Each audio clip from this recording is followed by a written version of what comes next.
Boa tarde, eu sou Heloísa Perrella, coordenadora de marketing na Informa Markets do Brasil. E esse é o primeiro episódio do Informa Talks e hoje abordaremos o tema A Vida Pós-Covid, preparando-se para a retomada da economia. A gente sabe dos impactos do Covid-19 na economia e diariamente acompanhamos as notícias com novas informações sobre a evolução da pandemia ao redor do mundo. Os empresários acompanham, receosos, as incertezas e buscam respostas de quando conseguirão retomar suas produções aos níveis previstos e o que devem fazer para minimizar os impactos em seus negócios enquanto este momento não chega. Na Ásia, começam a surgir os primeiros sinais da retomada dos negócios. Teríamos ideias para compartilhar com quem está há alguns meses na nossa frente? Para isso, convidamos Felipe Smuginski, CEO da Inovásia Consulting, consultoria especializada em organizar missões para a Ásia e responsável pela publicação do estudo Perspectivas do Desenvolvimento Econômico Chinês pós-Covid-19 e Impactos para a Economia Brasileira. Além disso, especialistas têm apresentado ao mercado direcionamentos para enfrentar o período da crise e chegar à fase do pós-Covid fortalecidos. A consultoria Deloitte publicou o Plano de 100 Dias, para apoiar as empresas globais e locais que atuam no Brasil a enfrentar desafios nesse momento crítico. O sócio da Deloitte, Ronaldo Fragoso, é o responsável pelo estudo e irá conversar conosco no Informa Talks. Para iniciar, eu gostaria de convidar o presidente da Informa Markets Brasil, Marco Basso, para a introdução ao assunto. Boa tarde, Marco. Boa tarde, Elo. Boa tarde, Ronaldo, Felipe. Muito obrigado por terem aceito o nosso convite. Estou muito feliz aqui em poder começar esse projeto do Informa Talks com vocês, num tema que é olhando para o futuro. Vamos nos preparar para o pós-crise, né? A ideia aqui é trazer grandes nomes para apresentar aos nossos clientes como o mercado está reagindo e poder compartilhar caminhos, soluções, perspectivas para o momento da retomada da economia. Eu sei que o momento que estamos vivendo é bastante crítico e desafiador nas mais diversas frentes, né? É sem precedentes para muita gente. Para nós, na Informa Markets, que organizamos por volta de 30 grandes eventos por ano, está sendo também um momento de muita resiliência, planejamento, negociações e análises. Mas confiamos muito que esse período irá passar. E, em breve, as atividades serão retomadas em nosso país e temos a convicção de que o segundo semestre de 2020 vai ter uma retomada significativa da economia, uma vez que a demanda está reprimida e está latente e reprimida por causa da crise, né?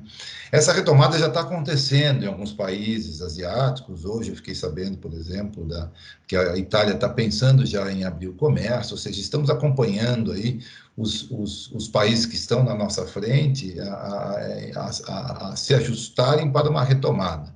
O Felipe da Inovásia faz um trabalho muito bacana de organizar missões pelos países asiáticos e tem estudado bem de perto os efeitos da Covid por lá e como está sendo a retomada da economia. Eu achei interessante iniciar essa conversa trazendo essas notícias de alguns países que estão na nossa frente, em particular a Ásia, e eu gostaria de ouvir aí como é que está, Felipe, como é que está essa parte do mundo onde a crise se iniciou, mas que já está tendo uma retomada. Como é que está esse processo de retomada lá na Ásia? Boa tarde, Felipe. Boa tarde a todos. O continente asiático, e em particular a China, foram ali os mais duramente impactados, porque, ao contrário da Europa, ou mesmo aqui do continente americano, eles não tiveram nenhum tempo de aviso, não tiveram nenhum momento para se preparar, né?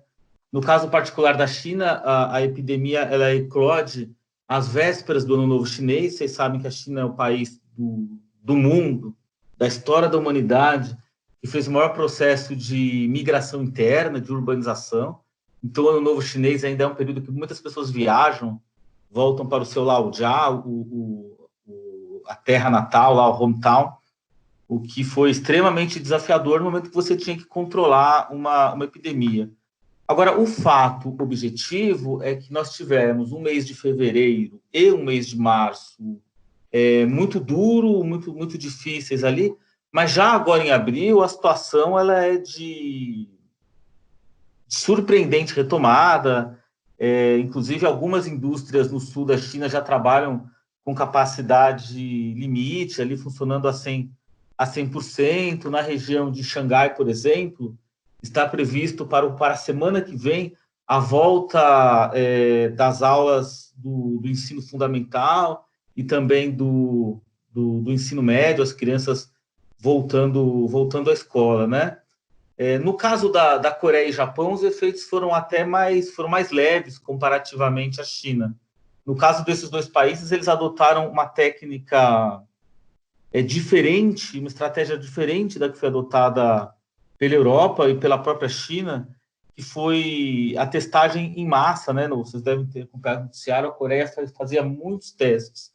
Então, ela conseguia isolar as pessoas que eram testadas positivas para a Covid, sem impactar tanto ali a circulação e a economia.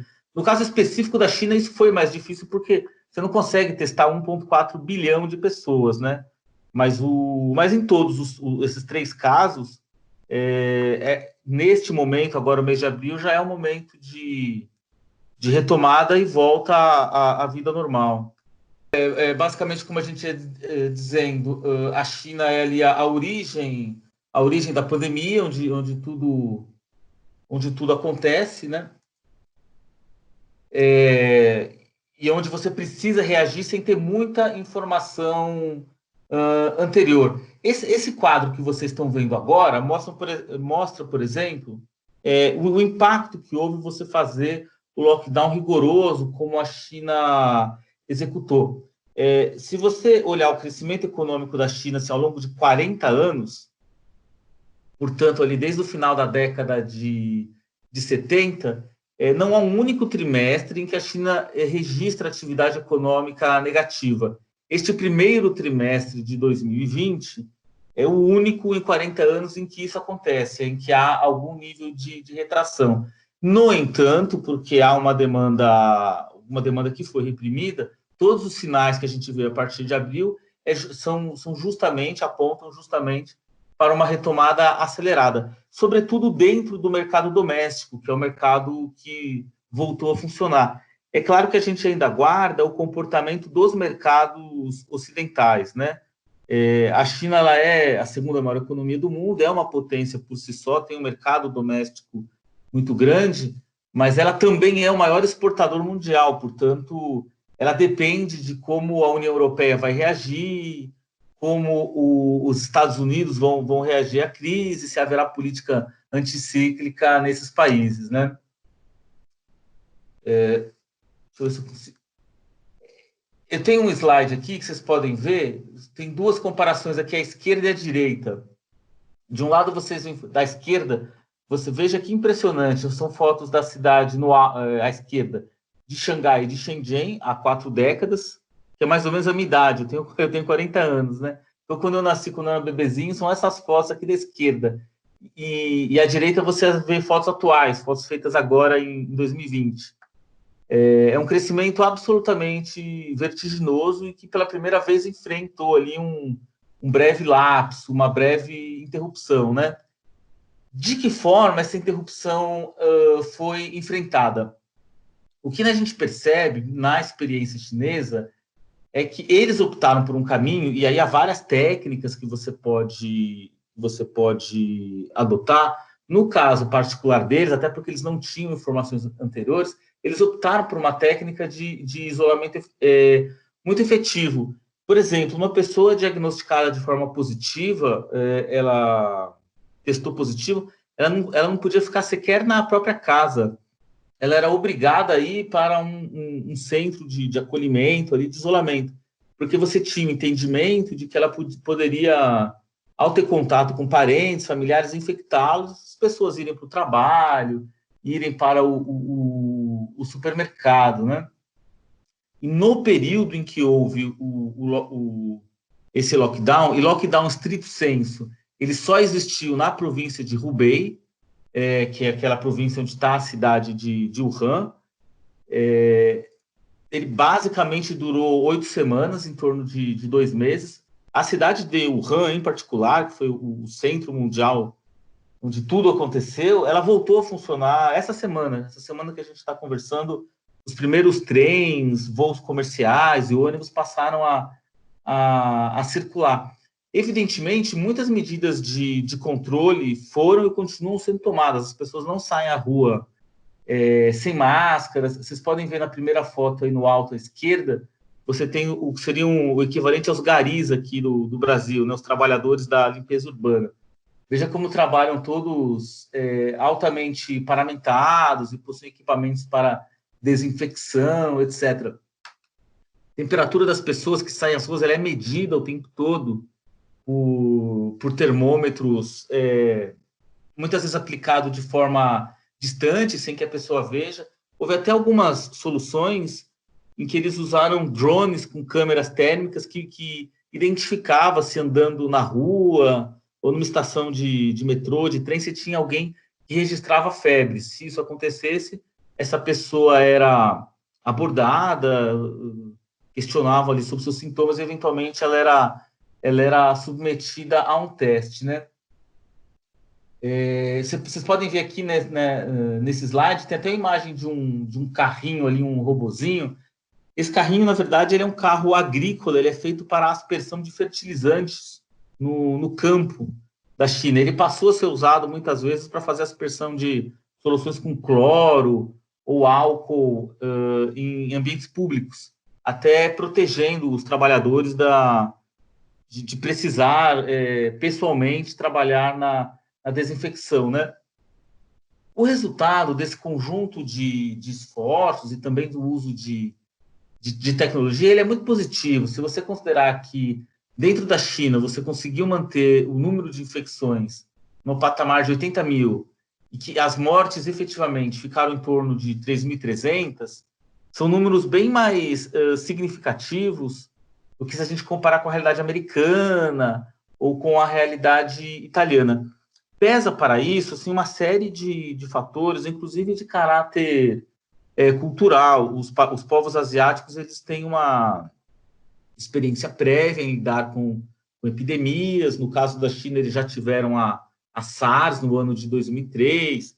Quem já viajou para o Japão, para a Coreia, já deve ter reparado assim, que as pessoas, às vezes, no metrô usam máscaras, mesmo quando não é tempo de epidemia, né? Um hábito cultural de que, se você não está se sentindo bem, você evita espalhar gotículas e criar condições para que se espalhem doenças. Esse tipo de hábito, de comportamento ou de pensamento coletivista, digamos assim, que é uma característica muito consolidada nos países asiáticos, obviamente elas não se replicam em outras culturas do dia para a noite, mas elas foram muito efetivas para poder caminhar para uma solução mais veloz dos problemas, né? Eu acho que um fator que a gente pode extrair desse momento de dificuldade é que o momento de crise ele contribuiu muito também para acelerar processos de transformação digital e inovação dentro das empresas. Esses dias eu vi uma espécie de meme ou uma brincadeira na internet que dizia assim: quem contribuiu mais para a transformação digital da sua empresa? Foi o CIO, foi o CTO ou foi o coronavírus, né? E nessa brincadeira ali, quem mais contribuiu era justamente o vírus, porque na medida em que ele coloca a tua operação presencial, física, na impossibilidade de rodar, é necessário que você encontre outras soluções, né? Nesse slide, a gente pode ver assim, algumas das soluções que mais se popularizaram na China durante esse período, né? O primeiro ponto são as plataformas de trabalho remoto, que é mais ou menos o que a gente está fazendo agora, uma reunião online. Você tem plataformas como, por exemplo, a DingTalk, do grupo Alibaba. Ela tinha mais ou menos uma média de 60 milhões de pessoas a cada dia se conectavam a essa plataforma.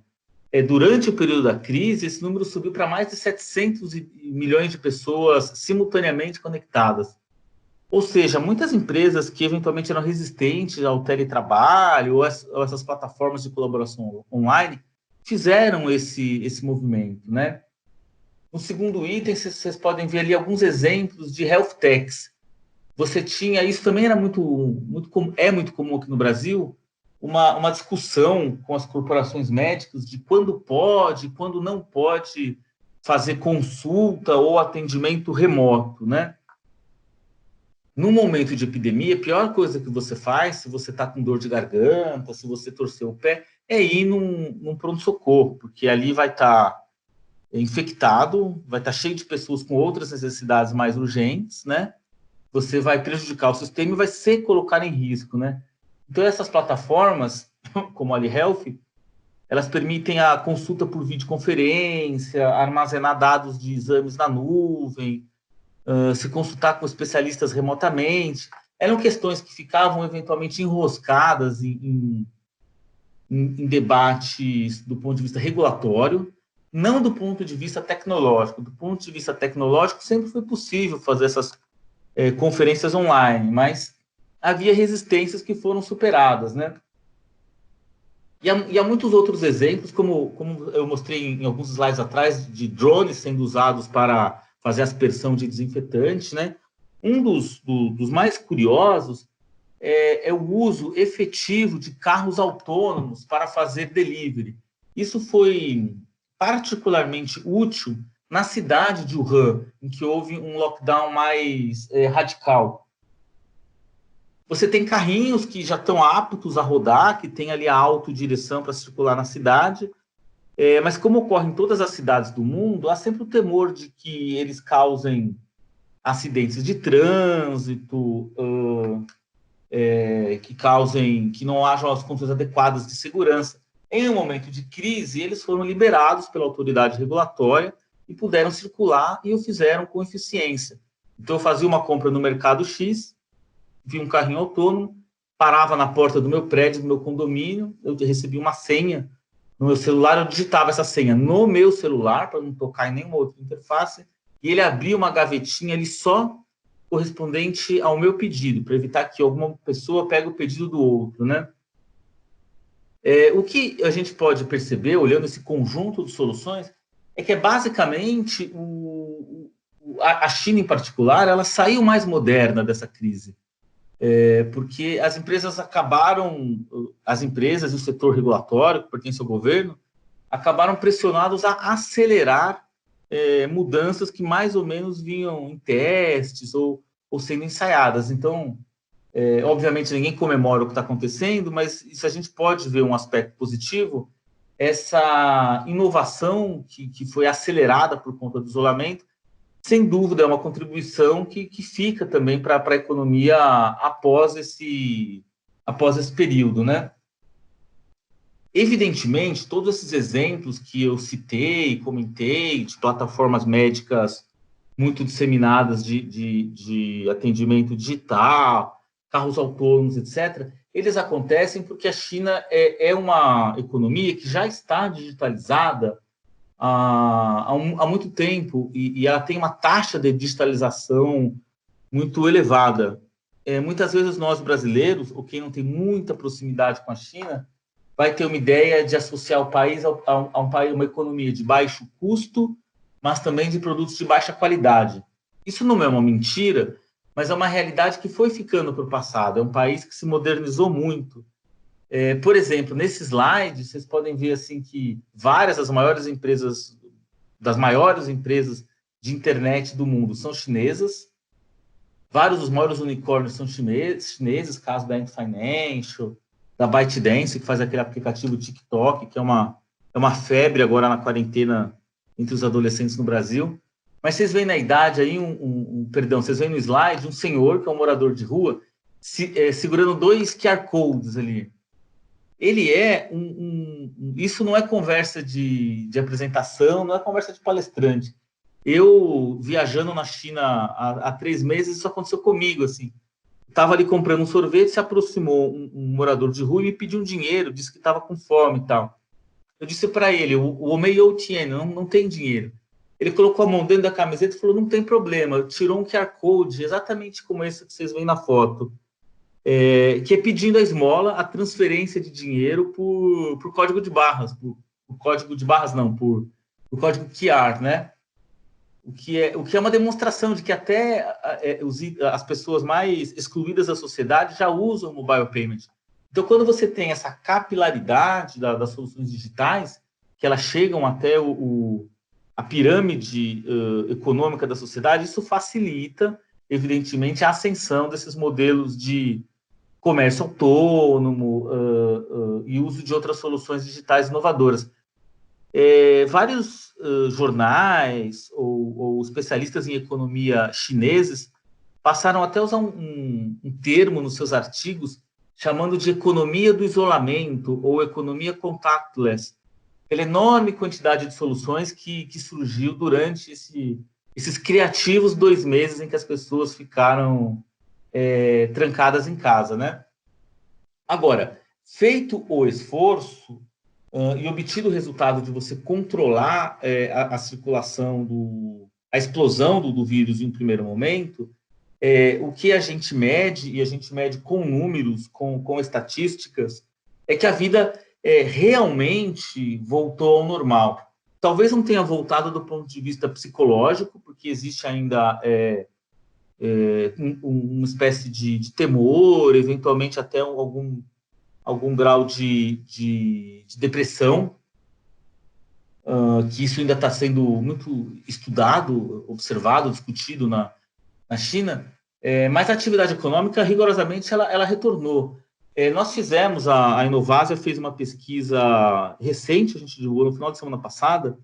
Quando nós olhamos as grandes indústrias, e aí por grandes indústrias a gente está levando em conta qualquer fábrica que tenha mais de 12 mil funcionários, a totalidade delas, 100% delas, já está operando, já está funcionando normalmente. Quando a gente olha pequenas e médias indústrias, elas estão, na maior parte, funcionando, 85% delas funcionando. Esses 15% que não estão funcionando, isso não ocorre por questões sanitárias e também não ocorre por questões domésticas, mas são basicamente pequenas indústrias que trabalham com foco no mercado exportador, por exemplo, que vão exportar para a Itália, para a Espanha, para os Estados Unidos, e eles ainda têm um temor em voltar a produzir, em gastar insumo, em gastar mão de obra, gastar energia, porque eles não sabem qual será a demanda dos países ocidentais, né? Então, há ainda uma espécie de conservadorismo por parte dessas pequenas indústrias, o que é natural. O pequeno ele tende a ter mais cuidado, né? Se nós falamos dos setores de escritórios, nós temos hoje 65%, são dados do Escritório Nacional de Estatística, que é um órgão com status de ministério na China. 65% dos trabalhadores já estão trabalhando em loco, nas suas mesas de trabalho. O setor de escritórios e serviços ele é muito facilmente adaptável ao teletrabalho, né? Ao contrário de uma indústria, eu não preciso estar ali no local físico, né? Então, é natural que as pessoas fiquem um tempo a mais em casa e busquem ter maior segurança, mas a produtividade dessas empresas já voltou ao normal.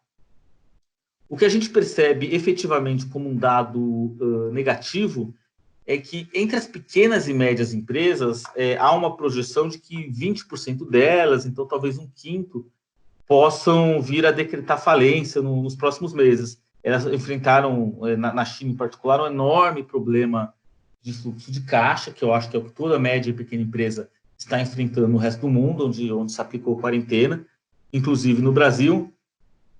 Há uma expectativa na China de que se anuncie um plano, um programa de apoio à pequena e à média empresa nas próximas semanas.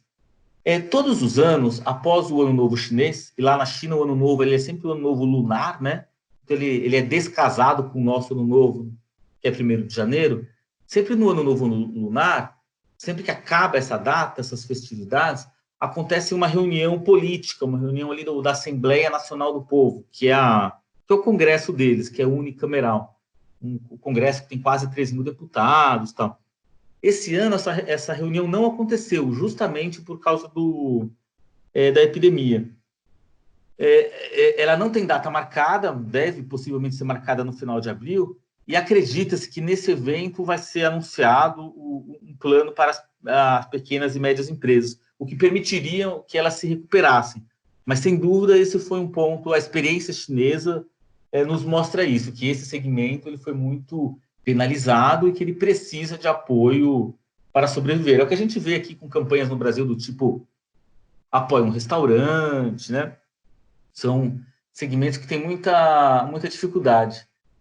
Tem até alguns dados curiosos, eu tenho até um interesse particular depois de saber como será a reação disso no Brasil. Não sei se vocês sabiam disso, mas lá na China, o número de pedidos de divórcio, na hora que acabou a quarentena, as pessoas puderam ir no cartório, subiu 22%. Acho que ficar trancado em casa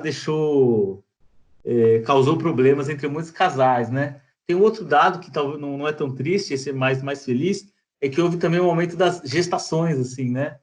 Eu acho que muitos casais ali não tinham o que fazer, acabaram namorando mais, teve mais casos de gravidez, né? De uma forma geral, e aí nesse slide vocês veem uma foto, essa foto um amigo meu que mora em Shenzhen me mandou semana passada, uma foto real de um bar em Shenzhen, onde as pessoas estão ali, vocês podem ver que tem algumas que estão até de máscara, mas estão saindo para os bares para almoçar, para beber alguma coisa, conversar com os amigos, a vida vai voltando ao normal, né? A China já não é o país que cresce 10%, 12% ao ano, já não é faz algum tempo. Inclusive, lá na China usa-se o termo crescer pela qualidade e não pela quantidade. Eles querem muito aumentar o percentual de exportações baseadas em produtos de alto valor agregado, soluções de software, inteligência artificial, etc. Mas previa-se, antes da atual epidemia, um crescimento de 6%. Alguns organismos internacionais, independentes, estão estimando ali entre 1,5% e 3%. Quer dizer, todo mundo assume que a China crescerá, apenas diz que vai crescer menos, né? O governo da China estima que cresça 4,5%, né? Evidentemente, há muita especulação, a gente ainda não sabe como que esses números vão se configurar, mas o cenário que a gente tem é que, o crescimento, sim, ele desacelera, mas 2, ele não paralisa, a economia volta a funcionar. É claro que você tem uma perda, porque você ficou quase um trimestre ali com a sua atividade deprimida ou sem funcionar do modo adequado, mas se você olha para os países que enfrentaram esse momento que nós estamos enfrentando agora, o cenário é de que você tem uma dificuldade para se adaptar, que essa dificuldade pode ter um lado positivo, que é fomentar a inovação, que ela é mais dura para o pequeno e para o médio empreendedor, justamente pela questão de fluxo de caixa.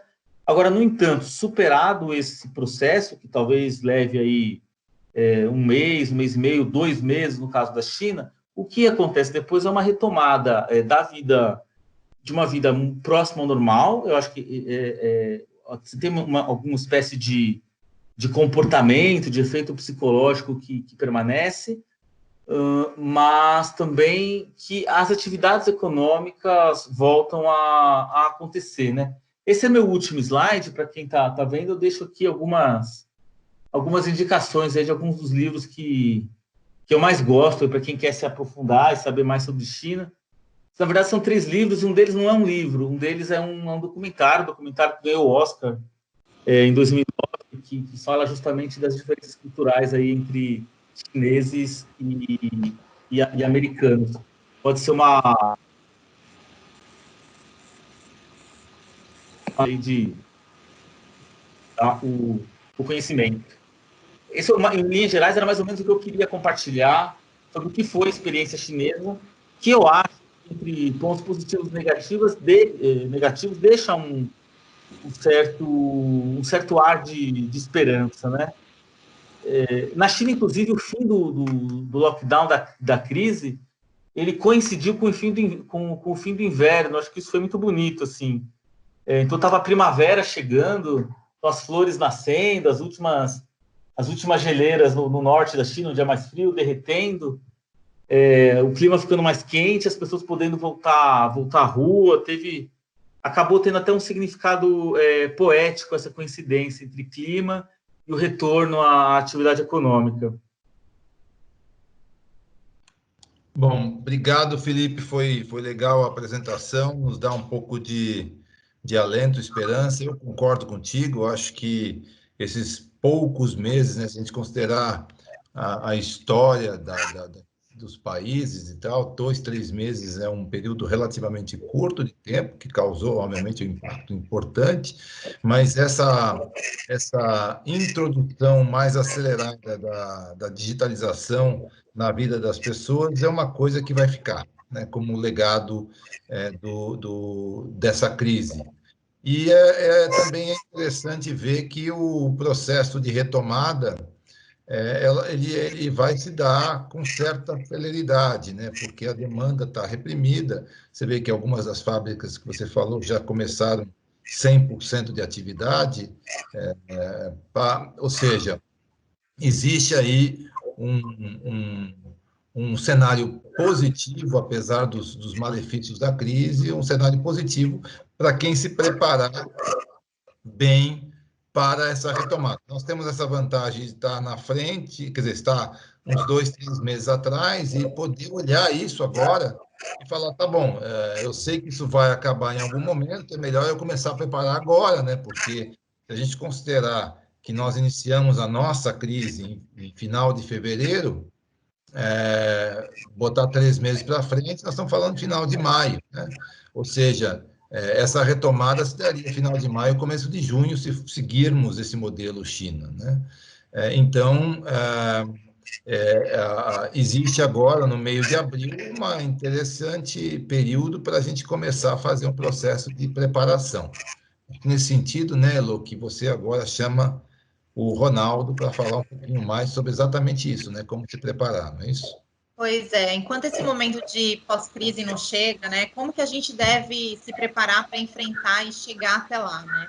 Governos e organizações de diversos setores enfrentam esses desafios inéditos e inusitados.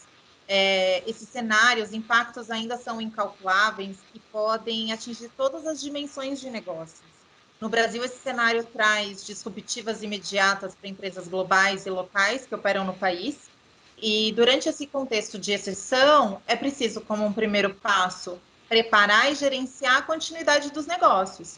É o momento de encontrar respostas urgentes com a crise para conseguir chegar à segunda fase, que será de recuperação, com foco nas áreas críticas e nas ações para viabilizar essa retomada.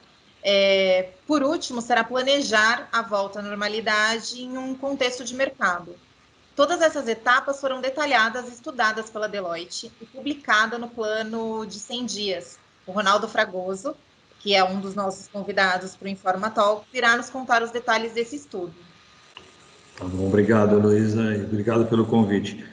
Acho que, como comentou o Felipe, logicamente essa questão, a gente teve um tempo um pouco maior de se preparar, né, diferentemente do que aconteceu na China. A gente também tem escritórios em vários países do mundo e a gente acabou também obtendo um pouco dessa experiência de como é que eles cuidaram disso lá.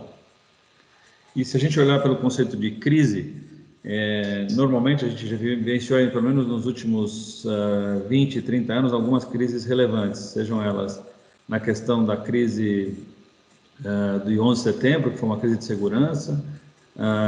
Depois a gente teve a crise financeira do subprime, também com quebra de bancos em 2008, 2009. E todas elas sempre passam por essas três fases. A primeira fase de você responder à crise, a segunda fase de você recuperar e a terceira fase de você sustentar o modelo de negócio. Então, o que nós estamos agora é exatamente nessa fase de resposta. Então, por que a gente organizou, então, nessa questão dos 100 dias? Porque, normalmente, em 100 dias, não só pelo histórico do que a gente tem visto, até pelos dados da própria China e pelo que a gente tem visto até mesmo de outros países, esses 3 meses e pouco é um período suficiente. Mas o que a gente mais entende ainda que a questão dos 100 dias é porque quando você tem que fazer um plano de recuperação, principalmente na questão de pessoas e financeiro, você tem que botar um horizonte de tempo que não é de um dia para o outro. E você tem várias operações complexas que você não consegue mudar de uma semana para outra. Ele tem toda uma logística para você recuperar isso. Então, em 100 dias, você colocar isso no fluxo de caixa do o que você consegue receber ou não, qual é o seu fôlego, a forma que você vai administrar isso, quais são os principais suportes que você vai ter que lidar em relação a fornecedores, clientes, pessoas, é fundamental para você ter um horizonte de tempo, né? E o que a gente também está entendendo nessa crise é que tanto as empresas grandes como as pequenas e médias, elas vão sofrer. A diferença é que o grande ele tem uma estrutura mais robusta, uma musculatura maior, então ele consegue resistir mais nessa etapa mais aguda da crise, mas todas as empresas sem exceção vão sofrer algumas. Algumas vão sair mais rápido desse processo, outras podem ser que demore um pouco mais. Então, se a gente pode passar, por favor. Então, é o seguinte, essa é uma crise sem precedentes, ela é uma crise de natureza de saúde, então por isso que ela afetou uma quantidade muito maior do que as anteriores, então ela afetou as pessoas, especificamente as suas famílias, então o impacto dela é maior. Ela é sem previsibilidade, ela tem uma questão também que ultrapassou as fronteiras, né? A gente já está em mais de 180 países num curto espaço de tempo, em 3 meses, então a dispersão dessa crise foi muito rápida, o que levou a muitas empresas e muitas pessoas não conseguirem se preparar para isso. E ela tem reflexos humanitários, sociais, econômicos, culturais, ou seja, já tem diversos desdobramentos da própria crise. O outro aspecto importante é que ele tem desafios aí que os próprios governos não estavam preparados para fazer isso, nessa questão de saúde, como é que você define quarentena, como é que você isola pessoas. O exemplo da China foi um exemplo de sucesso, mas a forma que isso é tratado é diferente em cada país, não adianta você querer assumir aquilo como realidade, tem que usar alguns exemplos, mas nem todos são aplicáveis, tem que entender o seu mecanismo de realização disso. Mas de forma prática, todos os governos estão injetando bilhões, ou às vezes trilhões de dólares na economia, na tentativa de superar essa fase mais aguda. Pode passar, por favor. Aqui é só uma questão de que na crise é onde você tem a capacidade, muitas vezes, de desenvolver essas soluções, essas tecnologias de uma maneira muito mais rápida e eficiente. A gente viu até os exemplos, não específicos da própria China, mas em vários países, onde as empresas, o próprio governo estão desenvolvendo coisas assim, a toque de caixa para a necessidade de velocidade de fazer isso. Então, essa questão de liderança na crise é fundamental. Se ficar esperando, o tempo, nesse caso, pode ser mortal, literalmente. Então, a questão de você dar o passo, a velocidade, assumir a narrativa perante a própria empresa, os funcionários, os seus clientes, fornecedores, isso é mandatório. E também uma questão importante, né? Como todas as outras crises, ela vai passar. O fator de incerteza é o tempo, mas você tem que adotar a visão do que a gente chamou então na questão de resposta, que é esse plano de 100 dias. Então ele é um guia para as empresas poderem se organizar nessas 6 frentes. Nós vamos falar rapidamente sobre elas, mas o importante é que você já se prepare na questão do plano de 100 dias para uma resposta à crise, mas você já se prepare também para a fase de recuperação e sustentação que vão ser subsequentes. Então, se a gente está falando que provavelmente nesse prazo de 100 dias eu consigo ter essa resposta à crise de maneira eficiente, a recuperação pode ser que ela demore mais 100 dias ou até mais, a gente ainda não sabe ainda em função do tempo, mas eu já tenho que olhar isso no horizonte de o que passado isso, ou seja, passado esse período inicial, como é que eu vou já lidar com as questões subsequentes e como é que eu já começo a olhar também para a fase de sustentação. Pode passar, por favor. Então aqui, como comentei, né, a gente criou isso em 6 frentes prioritárias. Então a maioria das empresas está dando um foco muito forte na questão de pessoas, logicamente porque é uma crise voltada à saúde, então as pessoas se tornaram prioritárias de qualquer maneira. E ela também tem uma questão agora que já começa a ter um impacto direto, que é a questão financeira. Então, essa preocupação das empresas e também do governo com as várias medidas provisórias na questão trabalhista, nas questões tributárias, ou seja, seria uma série de alternativas que vão sendo colocadas exatamente para criar algumas alternativas para as empresas ultrapassarem esse momento da crise. Mas a gente sabe que não é só isso, então a questão de como é que você faz esse processo de organizar o que a gente chama de governança da crise. A questão de pessoas e a questão financeira é super importante, mas você também tem que olhar, eventualmente, a cadeia de suprimentos, operações, você tem que olhar a questão de clientes, a questão de receitas ou vendas que você precisa recuperar em parte e o que você consegue transformar em digital ou não. E também, não menos importante, a questão de tecnologia e meios digitais, porque você transformando todo mundo em teletrabalho, em home office, a questão de tecnologia passou a ser também mandatória. Então, a gente dividiu isso nessas 6 frentes prioritárias, que a gente chamou dessa primeira fase, que é a resposta à crise. mais uma vez, a questão dos 100 primeiros dias, porque eles são fundamentais, é quem ultrapassar essa fase de resposta tem uma grande chance de recuperação e sustentação muito maior. Quem ficar esperando, pode ser que de fato essa fase da crise seja, em alguns casos, realmente muito, pode ser até mortal para algumas empresas. A gente sabe que nem todas as empresas vão sobreviver, mas aquelas que se movimentarem, se organizarem, e a gente espera que isso aconteça, elas não vão só continuar o seu negócio, como elas vão também preservar o emprego das pessoas. Então, acho que pode passar. Então, dessas 6 frentes, como é que a gente organizou? E aqui é importante destacar alguns tópicos. Eu não vou passar por todos os pontos, esse material, como a Elisa comentou, está disponível aí para os participantes, e também quem não conseguir está disponível no próprio site da Deloitte. É uma contribuição a gente juntou um grupo de sócios, eu sou responsável por essa iniciativa, mas a gente juntou sócios em cada uma dessas áreas para contribuir com a sua experiência. E essas 6 frentes, elas foram dimensionadas da seguinte forma: primeiro, eu preciso ter uma questão de como é que eu crio um modelo de governança dessa crise. Essa não é uma crise padrão, pelo contrário, era uma crise sem precedentes, então eu preciso ter um modelo de governança que estabeleça as regras de coordenação das atividades, e para isso eu tenho que ter muitas vezes um comitê de crise, eu tenho que ter um grupo de emergência para atender as pessoas que está ou não, eventualmente teve alguma contaminação, a pessoa, a família, tem que ter um atendimento, muitas vezes 24/7, para orientar as pessoas, orientar as questões também de quarentena, como é que pode trabalhar, como pode trabalhar, em que a forma, as regras, a comunicação entre a diretoria e esse grupo de risco, esse grupo de crise, quais são os riscos envolvidos, são decisões que muitas vezes têm que ser tomadas várias ao mesmo tempo. Então, o aspecto de governança da crise a gente entende fundamental. Por quê? Porque nenhum executivo estava preparado para um tamanho de crise dessa. Ele precisa se assessorar com os outros executivos também, muitas vezes com executivos técnicos de algumas áreas, para poder ajudar nessa decisão. E a proximidade entre o que é, por exemplo, conselho, diretoria e áreas técnicas é super importante para que a decisão, ainda que não seja 100%, mas ela é uma decisão baseada em algumas informações e elementos importantes. Outro aspecto importante é a questão de pessoas, como a gente já comentou.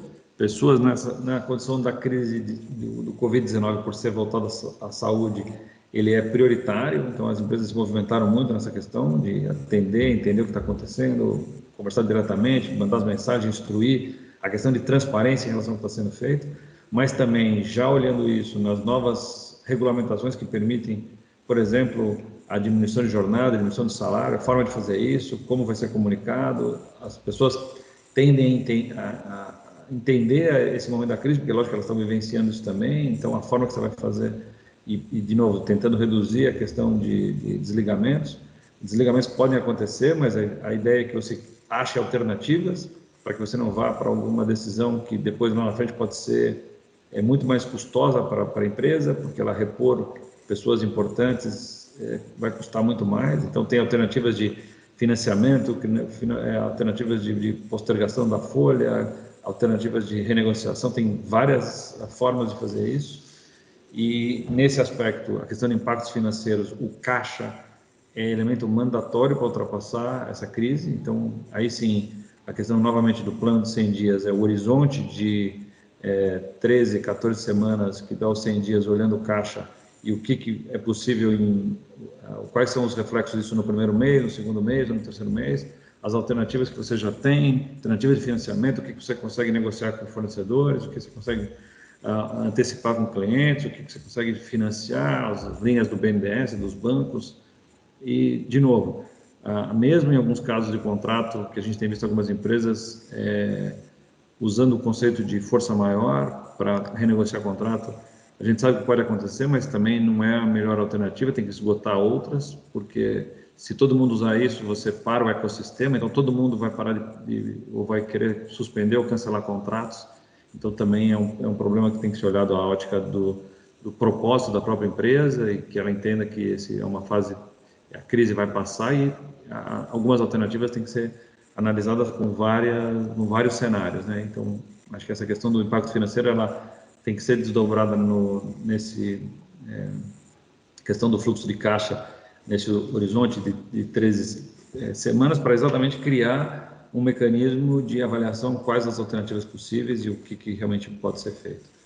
A quarta etapa é a questão de cadeia de suprimentos e operações. A gente viu várias lojas, varejo, várias fábricas parando, por questões até necessidade das pessoas não estarem lá, mas algumas coisas que eram prioritárias continuaram, mas outras não. A gente viu o problema até de logística, de transporte, como é que é o movimento dos caminhões nas estradas, o que eu tenho que deixar aberto para garantir o fornecimento mínimo. Então, essa questão da cadeia de suprimentos e operações é mandatória para algumas indústrias e alguns varejos, porque isso representa como é que você continua a manter, pelo menos em alguns níveis mínimos de operação, mas se você tiver que parar, como é que você faz para parar? Até mesmo para parar não é simples, mas você também já tem que avaliar uma eventual retomada e a forma de retomar isso com critérios e eventualmente com planos de contingência na questão logística, na questão de suprimentos. Isso também tem um agravante na questão de comércio exterior,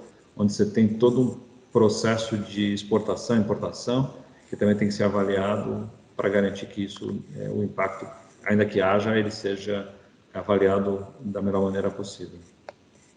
Na questão de clientes e receitas, a gente tem também uma necessidade de priorização de quais são os clientes mais relevantes e por quê, para que você possa focar no atendimento e na recuperação desses clientes, exatamente para retomar minimamente algumas receitas. A gente sabe que alguns negócios foram simplesmente disparados do dia para a noite, você tirou totalmente a capacidade de geração de receita e de vendas, então você tem que criar alternativas. A gente já vê aí algumas empresas, por exemplo, no ramo de tecelagem, se adaptando aos produtos, por exemplo, fabricação de máscara, até a indústria automotiva fabricando respirador. Você vê algumas empresas mudando o seu mix para poder tornar aquilo digital e criar um processo de entrega de delivery. Então, essa capacidade de adaptação e criação também vai valer muito. Acho que, como o próprio Felipe comentou aí na questão da China, a gente viu uma digitalização, uma automação muito grande de produtos e serviços, o que deve acontecer aqui também.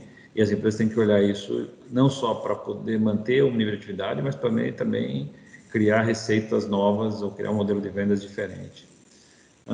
E por último, a questão de tecnologia e meios digitais, que é vinculado não só à questão de você ter as pessoas em teletrabalho, home office, toda essa disponibilidade para poder ter isso funcionando, mas você também tem as questões de segurança cibernética, por ser um volume grande de informações transitando pela rede, a questão de confidencialidade, privacidade.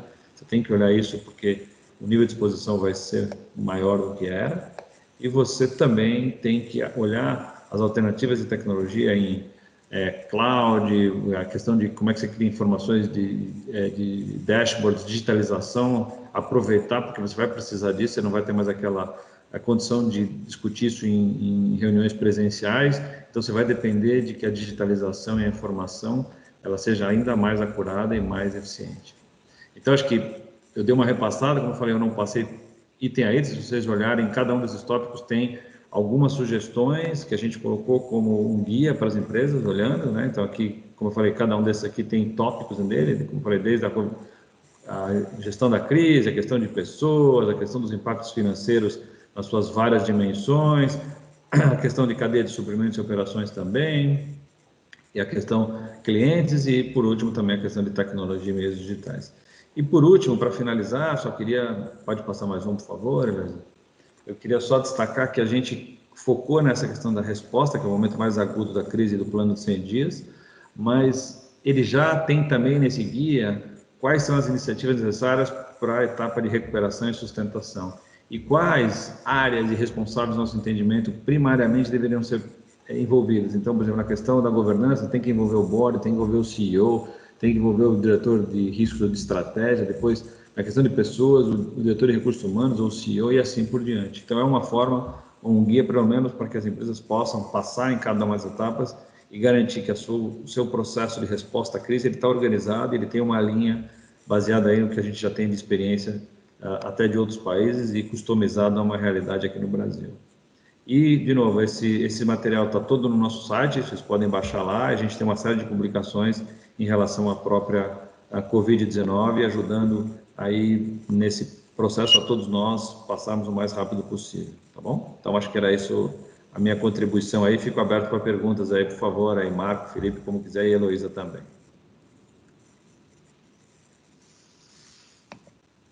E vou abrir a câmera agora para câmera agora para vocês poderem me ver. Obrigado, Ronaldo.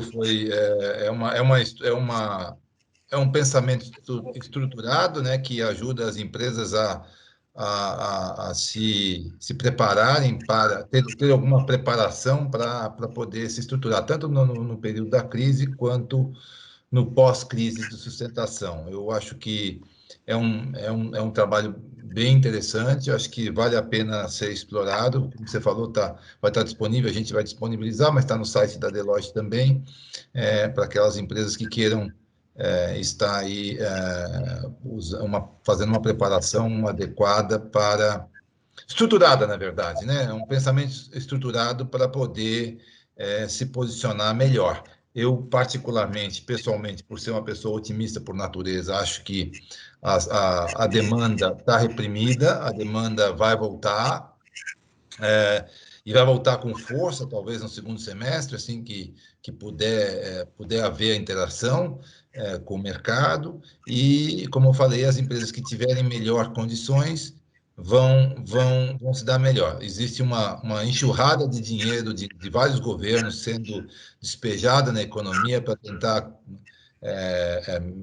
minimizar os impactos desse período curto agudo, e essa enxurrada de liquidez vai fluir a economia de alguma forma. A gente só não sabe bem como, mas que vai haver aí crédito, vai haver aí financiamento, vai haver aí uma facilitação do processo de compra e de aquisição de bens. Então, eu acho que importante, na minha visão, é que as empresas estejam olhando também o futuro próximo como oportunidade e não apenas o presente crítico como um problema. Maravilhoso, gente. Eu concordo, só dar um último dado que acho que é importante nessa questão já de perspectiva positiva. Se a gente olhar o início da crise, quando a gente estava mais ou menos em janeiro, começo de fevereiro, a nossa bolsa estava em 120 mil pontos. Depois, quando começou de fato aqui, início de março e até o final, a gente caiu quase 50% para 60 mil pontos.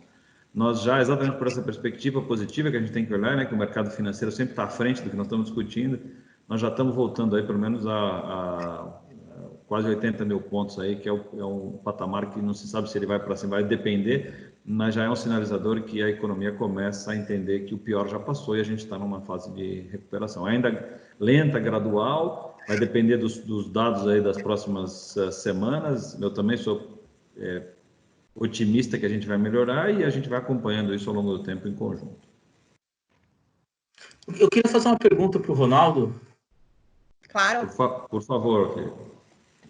Eu queria ouvir de você, Ronaldo, quando você conversa com as empresas, quando você mostra o plano dos 100 dias, como que as empresas, como que os executivos reagem assim?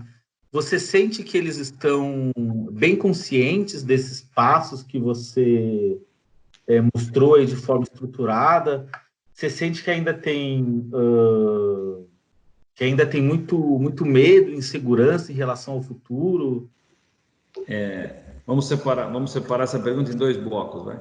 Vamos pegar empresas grandes, onde ele já tem uma estrutura de governança mais forte, que tem até um comitê de crise já estabelecido, que você tem diretoria, você tem assim papéis e responsabilidades bem definidos. Nessa questão, acho que essas empresas, ainda que quando você fala do plano de 100 dias, elas têm ainda pô, mas será que é tanto esse tempo? Por quê? E tal. Então, acho que existe exatamente esse nível de incerteza em relação ao tempo, mas no final entendem que, de fato, o prazo de 100 dias é bem razoável e factível para essa etapa de resposta à crise. Então, esse grupo de empresas, ainda que também estão impactadas, mas elas estão se organizando melhor.